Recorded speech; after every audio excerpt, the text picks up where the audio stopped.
زانکۆی سلێمانیە کە بە زانکۆی دایک ناسراوە. لێرە مامۆسا و فەرمانبەران گەواهیدەری ڕۆڵی بەرچاو و کەمیۆنەی ڕەوانشاد نەوشیروان مستەفان لە بنیادنانەوەی زانکۆکەدا لە دوای ڕاپەڕین و دروستبوونی حکومەتی هەرێم. من بەداخەوە خۆم نەمتوانیوە ڕێبازی ژیانی خۆم ینی بڵێن ڕێبازی سەرەکی ژیانە هەڵبژێرم مەگەر بەدەست خۆم وایە حەزمەکرد ببوومایە بە مامۆستای جامعە.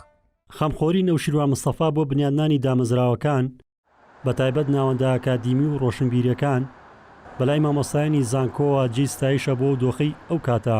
کە تروسکای زۆر کەم بوو کە ئیمکانیات زۆر کەم بوو کە حتا ستافمان زۆر کەم بوو ئەو کاتانە کاکنشوان جگە لە ڕۆڵە لۆجستیەکەی ڕۆڵە سیاسیەکەی لەگەڵ ئیدارە و ڕۆڵە ئیداریەکەی بۆ دروستکردنەوەی زانکۆ ڕۆڵە علیمەکەی خۆشی لە ناو زانکۆک مامۆسایەک بەردەوام حزوری هەبوو و بەردەوام جێبگە پەنجەی بە سەرخستن و گەشەپێدانی ڕۆژ دوای ڕۆژی زانکۆکەوە دەرەکەوت. جگەی خۆیتی ژاکۆ سلێمانی بەردەوام یادی کاکنشوان بە بەرز ڕابگرێ هەوڵ بکا بە ناوێەوە مناسەباتی بۆ بکە سەمیناری بۆ بکە. بەهۆی ئەوەی زانکۆی سلێمانی لە سەردەمی ڕژەمی بەعزدا بوو بۆ ناوەندێک بۆلانکەی شۆڕش دەسەڵاتی ئەو کاتی بەعز بە ئامانجی پەکخستنی زانکۆکە زانکۆی سلێمانی گواستەوە بۆ هەولێر و ناوی گۆڕی بۆ زانکۆی سەلاحەدین تا لە دوای ڕاپەڕین و لە ساڵی 1992دا لەسەر دەستی چەند کەسایەتیەک و بەسەر پەرشتی ڕاستەوخۆی نەوشیروان مستەفا جارێکی دی زانکۆکە لە سلێمانی دامەزرێنرایەوە.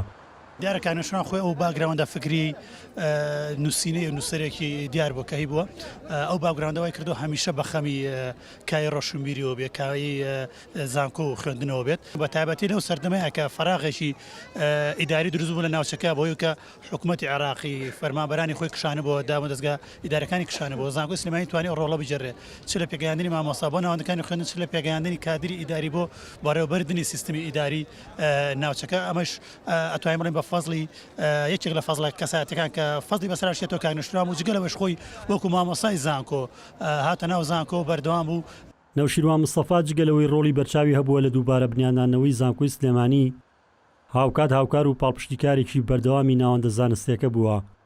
ئەمە جگەلەوەی خۆشی لە ساڵی 2001دا وەک مامۆستا لە بەشی ڕاگەیاندنی زانکۆکە وانەی وتۆتەوە و ئێستاش لە کتێبخانەی گشتی زانکۆکە کتێبە چاپکراوە و بڵاوکراوەکانی نەوشیروان مستەفا وەک یەکێک لە سەرچاوە زانستیەکانی بوارەکانی مێژوو زمان و ڕاگەیاندن و ئەدەبیات بەکاردێنرێت. ڕزگار جەبار کێنێن سلێمانی.